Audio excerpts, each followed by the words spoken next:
What's going on, Wolfpack Nation? Thank you so much again for tuning in. Again, make sure, if you haven't already, please make sure to hit that subscribe button, as it really helps support us in the channel. Please like this video if you enjoyed it. Check out all of our other great NC State content, and also follow us at Tuffy Talk Now on Twitter and Instagram. So we got Michael here and Layden here talking about our top 14, or I guess ranking our ACC football coaches. And because, again, just to kind of explain why we're doing this. So basically, a couple of weeks ago, I would actually say a couple of months ago, actually, by this point, there was a list put out, or rankings of the top coaches, and a lot of State fans really had a lot of issues because of where Doeren was placed. And so we decided to make our own list and kind of dive into it, especially bringing Michael on. We figured what a better way to bring him on than to let him make the list and you and I kind of react to it together. Yeah. So Michael, just kind of I guess remind everybody where we are. So give us the 14 through 8, and then we'll jump in right there at number 7. Yep. So I have at 14 Jeff Collins, 13 Dino Babers, 12 Scott Satterfield, 11 Justin Fuente, 10 Mike Norvell, 9 David Cutcliffe, 8 Bronco Mendenhall. That's moving on to number 7. I have Let's do it. Pat Narduzzi at Pitt. I think he's had the benefit of having Kenny Pickett there for like 20 years or something, but he's been there a while. Yeah, they've always been they're always a tough competitor. I know when we play them, it's always, last year we had a great game against them. We pulled it out. Again, I don't think anybody's expecting Pitt to be competing every year for ACC titles. But I think they're competitive enough to compete for that coastal division, especially with how crazy it can be some years with, you never know who's going to win. I think he's got a solid program there. I don't see any hot seat there for him at all. So I have him right in the middle of the pack. Well, because I know that when we beat them, that there was a lot of Pitt fans that were really visibly upset because they felt like that was a game that they should have won, right, beating us. And, definitely looking back, I feel like looking at the Pitt program overall, obviously their basketball program, is not as strong, and it definitely hasn't been strong for quite some time. So you're kind of looking at where do they kind of define themselves in terms of what sports do they highlight and saying, we are going to focus on these sports, right, or this sport, whatever it may be.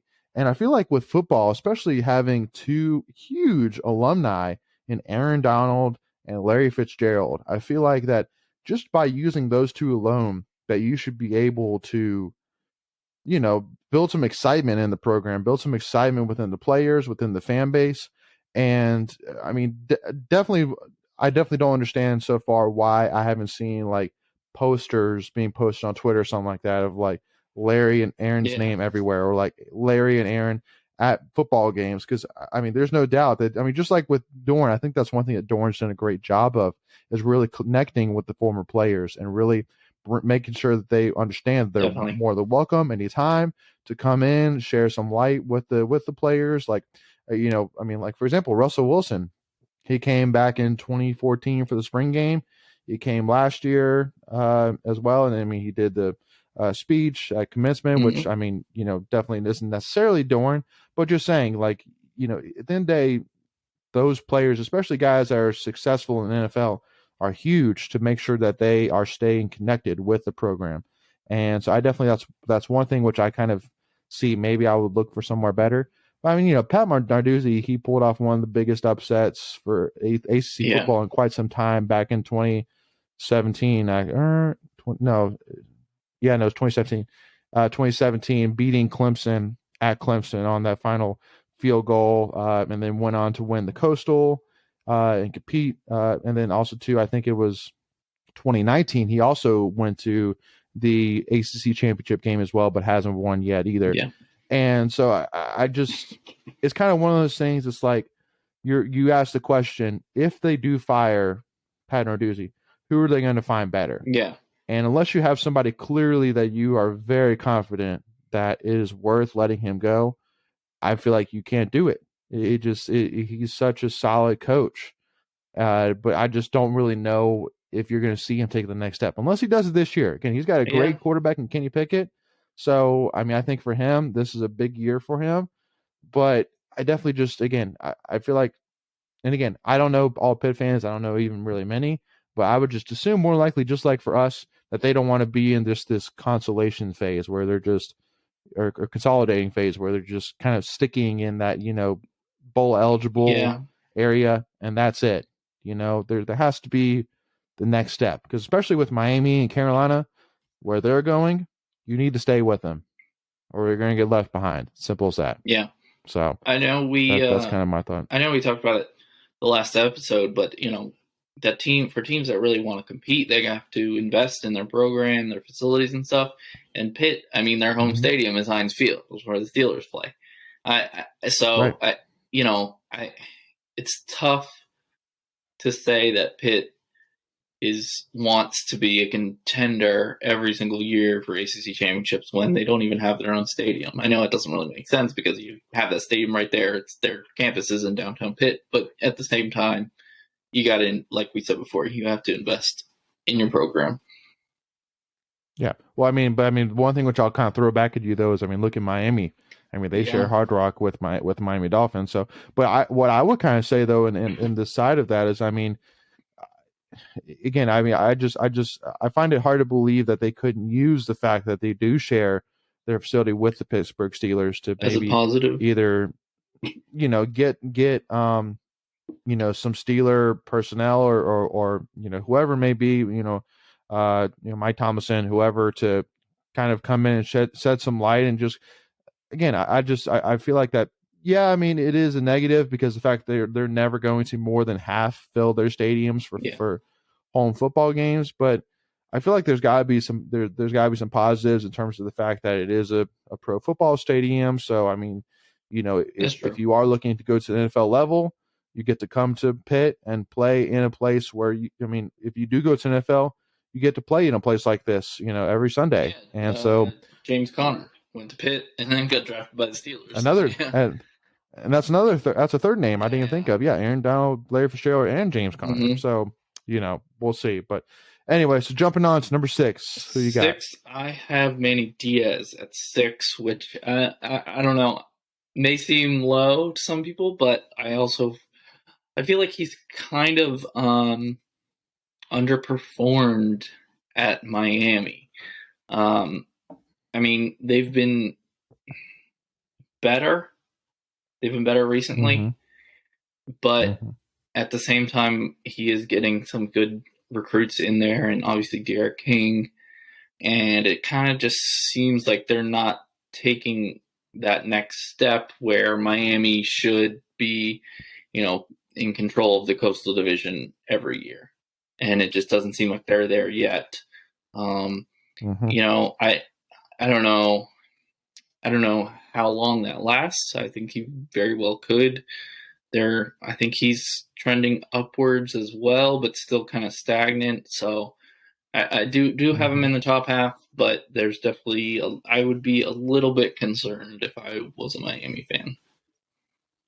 Well, I think definitely this year is a big year for Miami because there's no doubt the Coastal is as wide open as it maybe ever has been. Even the two top dogs in Miami and UNC that everybody expected between one of them is going to take off.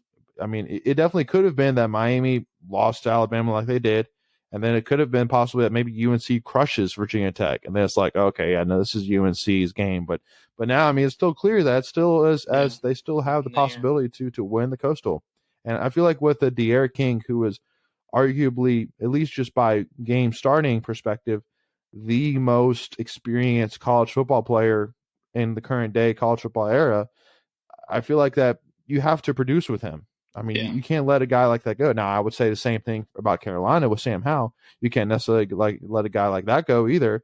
But I also, again, it kind of comes back to two things that go through my head. First of all, you took over for a coach like Mark Richt, who is, definitely going to be in the college football Hall of Fame one day.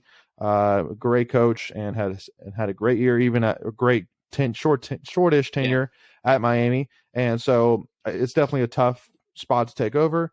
but I also too feel like that he's kind of still a little bit unproven. He's definitely done well so far, Mm-hmm. but I still feel like he hasn't necessarily solidified himself yet at Miami yet. But I definitely see whether if Miami can win the Coastal this year, then I think that if whoever gets to the championship game between Carolina and Miami, who I presume one of the two of Yeah. them will be the ones that win the Coastal, they have a very good shot, or they have a good shot at winning the ACC championship this year, whether they face Clemson or us or whoever it may be.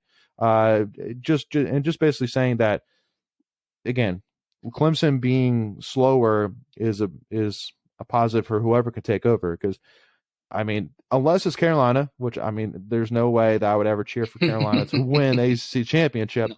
But if like Miami makes it there, I definitely might cheer for Miami to win over Yeah. Clemson, just to finally get some new blood in there. Have somebody else besides Clemson, and so and that would be huge. I mean, I do truly feel that if Man Diaz can pull that off and win the ACC title this year, he's there for the long haul. Yeah. Simple as that. Yeah. So. Before we continue, I want to take a quick second to tell you about our sponsor, Flatlands Jessup Insurance Group, that has your whole world covered, with agents in 5 offices throughout eastern North Carolina to help you decide how much coverage you need, offering policies for home and auto, recreational vehicles, commercial, crop, health, life, and employee benefits. They are able to combine options to find a comprehensive solution that works for you. Flatlands Jessup protects the things you love so you can spend less time worrying and more time enjoying them.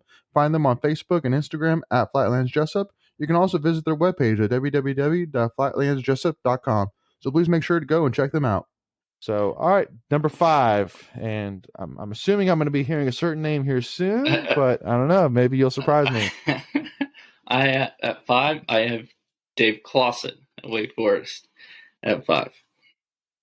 Okay.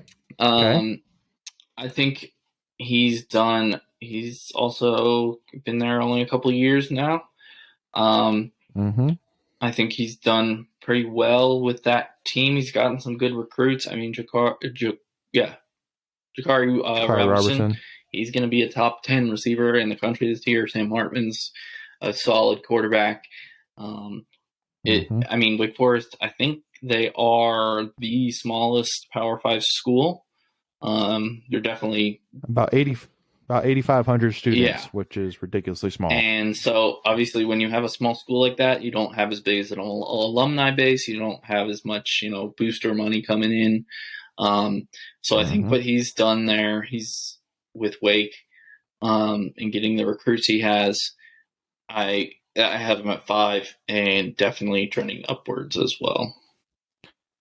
I feel like Dave Clawson, I've been thinking all day in terms of what kind of a metaphor would I use to describe Dave Clawson. I feel like that, I kind of thought of it this way. So Dave Clawson, I feel like is kind of like a homemade wine, and you're trying to figure out how good of a wine it is.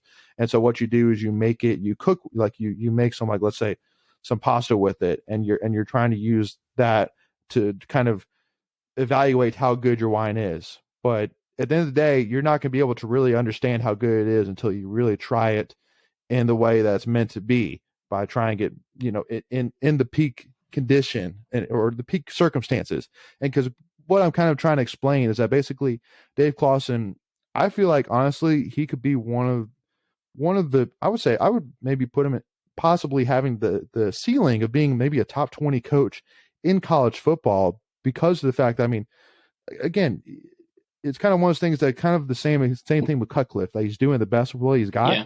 And I feel like that for him to do what he's done with Wake Forest year after year, being competitive, getting to bowl games, competing for an Atlantic title against, one of the toughest divisions, that has been around recently in college football, with competing against Clemson and us and the Florida States and, you name it. Mm-hmm. And to bring in the names that he has recruiting wise. I mean, he's done really well recruiting with a program that, let's be real. I mean, they have they have speakers that are attached to their band, and their students section is obviously less than ideal, and just football tradition wise is not really exciting. But I mean, he's done amazing jobs. And again, we've said it multiple times that it is shocking to us that another Power 5 school has not called him yet. Yeah. How he has not gotten called yet, I don't know. Unless he's literally said, I'm staying at Wake Forest. Yeah, maybe he likes it there. Good for him. but I mean, I just feel like that we have not seen even close to his ceiling yet in terms of what he could do with actual funds and support. So, I agree with that. Hope that metaphor kind of is a Hmm. little bit. I did my best job I could with it, but I mean, again, basically what I'm trying to explain is we have not truly seen how good this homemade wine is in Dave Clawson yet. I feel like from the circumstances that he's been provided, simple as that. So, number 4, who you got? I've got Dave Doran at number 4. There we go. Okay. Uh, Yeah. obviously, he's I don't know. I could say a million things about Doran, but Yeah. he's been Yeah. solid. Obviously doesn't have the signature wins that we all would like him to have, but Yeah. he's been pretty much getting better every year. I know 2019, 3-9 year, but we get decimated by injuries in that year. And then last year, basically, I don't know about you, I did not have very high expectations last year. Obviously, it was COVID year, and quarterback situation wasn't entirely clear. And then we got Devin Leary playing, and we were playing well. And then he got hurt. And to go 8-4 last year, I think was an amazing accomplishment for him. Hmm. Recruiting wise, obviously now that Mac Brown has taken over Carolina, he's doing really well there. But before that, Doran was dominating the in-state recruiting, and he's still getting solid players. We're just having Yeah. it's a higher competition now with Mac Brown at UNC, but I've got him at 4. Yeah. Well, and again, the biggest thing, and again, I'm like you, I could say a million things Yeah. about Doran, but the biggest thing which I will say is I think he's done a great job of adjusting to the situation that he's in. And there's two specific examples I can bring up. So first of all, when it comes to actually assistant coaches, one of the things that I can't remember who it was. I think it was Garrett Bradbury we interviewed back on our 3rd episode a long time ago. And one of the things he said in there was that Doran told him that when an assistant coach leaves, he goes and finds somebody even as good, if not better, than the one that just left. And I mean, I feel like especially when you look at the coach they first hired when he came to state in terms of that ones that have left for other jobs, such as a Ryan Nielsen, a Des Kitchings, and Eddie Faulkner. Those are great Mm-hmm. coaches. I mean, I would say arguably those are some of the best. If you put each of those in terms of the best blank coaches in college football, they're up there. I mean, for Um, sure. And so, but I mean, to replace, bring in a guy like Charlie Wiles oh and be yeah. able to recruit him to come and coach at NC State with his reputation, with his experience. I mean, that was a huge win for sure. And then, I mean, to replace George McDonald with a guy like Joker Phillips, who also has a great reputation as well. Huge props to that as well. So, I mean, I feel like that just from the hiring side has done an amazing job of getting an even better and then improving in coaching staff each and every year. Michael, do you have something to add to that? I was gonna say another coach, Matt Canada, that Yeah, I mean, he's been talked about for NFL head coaching jobs now recently. yeah, So right. Yeah, he's had that's some right. And so great, I mean, great assistant coaches. to go from Matt Canada to Eli Drinkwitz, who I mean is a great offensive coordinator, to now Tim Beck, who I Yeah. mean has one of the best Power Five resumes of any offensive coordinator. Huge for sure. So I'll just leave it at that in terms of a big thing because I mean, again, there's no doubt that in terms of consistency, in terms of recruiting, in terms of getting his guys, in terms of understanding what state fans are looking for, that he is the guy. So if it were up to me, I would say he's our coach for the long term tenure, in Yeah. my opinion, right now. I mean, I feel like I love every single thing about him so far. So, all right, so jump right to number 3. 3, I've got Mac Brown at number 3 at UNC. Okay. Obviously, he came in, pretty much made an immediate impact there. At Mm-hmm. Carolina, they were not doing well under Fedora. He came in and pretty much turned them right around. Luckily, he had Sam Howell, who was an amazing quarterback from his freshman year. That helped things. And then last year, Mm-hmm. their offense last year was crazy good.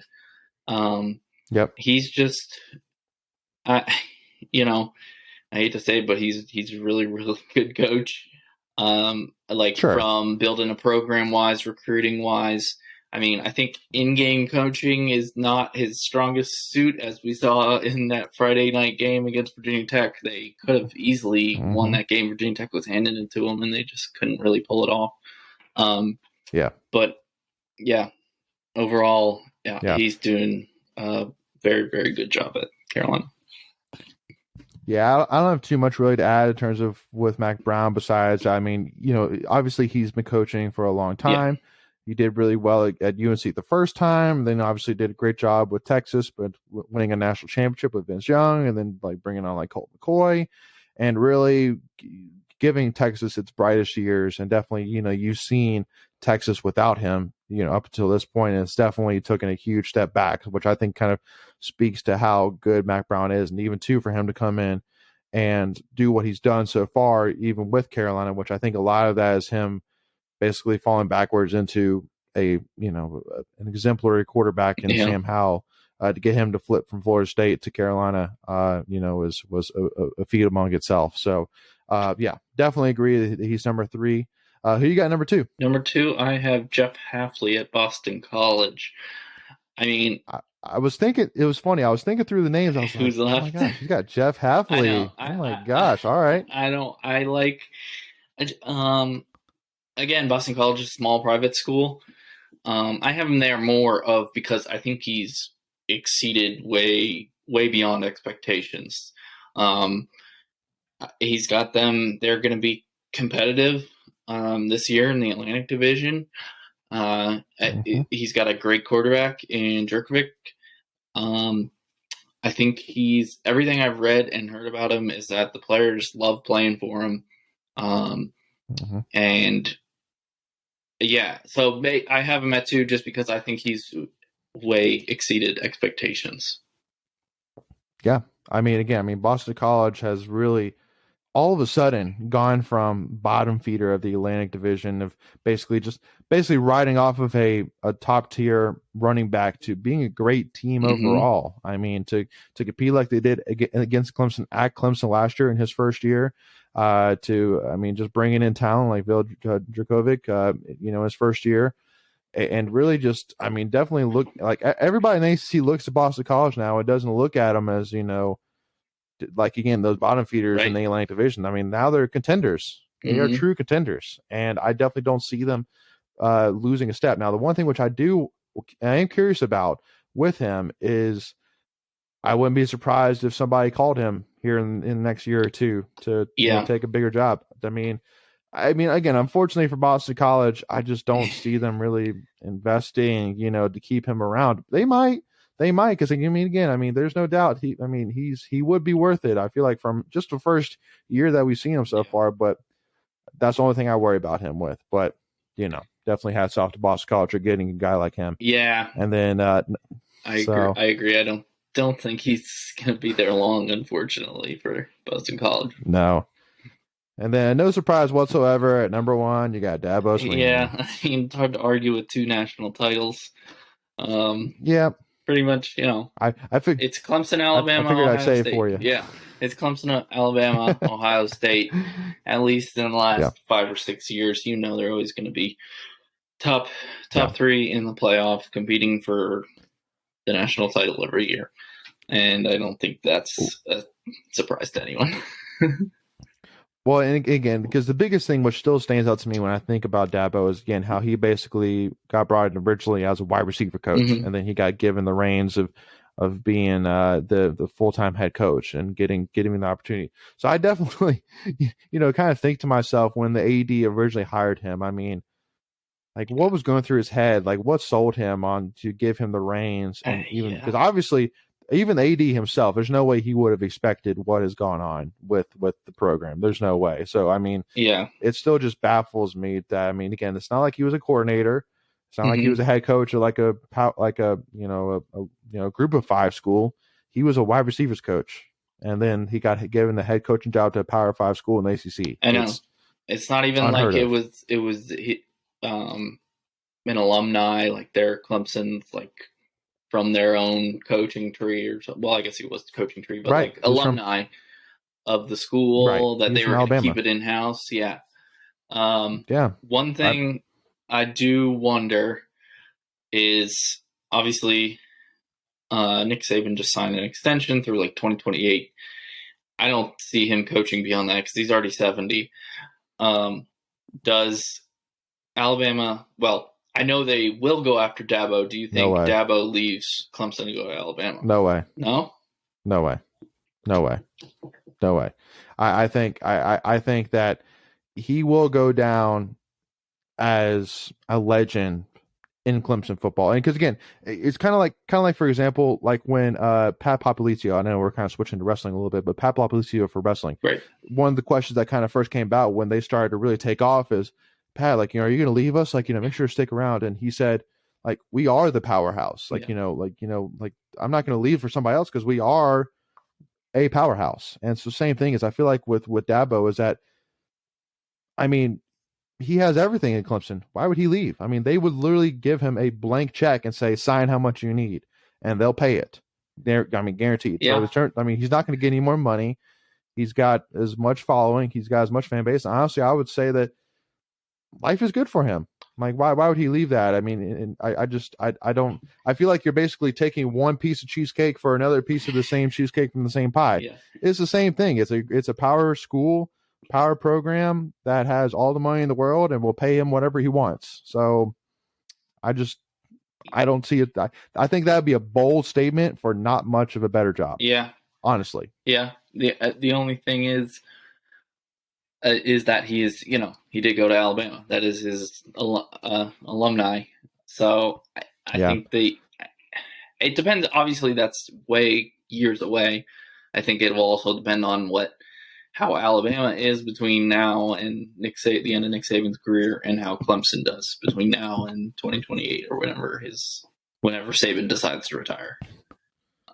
Well, and the last thing though, which I'll kind of add though off of is I would say that Dabo, if he stays at Clemson, he leaves Clemson, then he can say that what Clemson football is when he retires is what he built. Exactly. If he goes to Alabama, he's building off of something that Saban already built. Fair. So it's like it's your legacy. Mm-hmm. Leave it at that. So thank you all so much again for tuning in. Please make sure, again, if you haven't already, please make sure to hit that subscribe button. Please make sure to like this video and also to check out all of our great in-state content. Follow us at Tuffy Talk Now on Twitter and Instagram. As always, go Pack.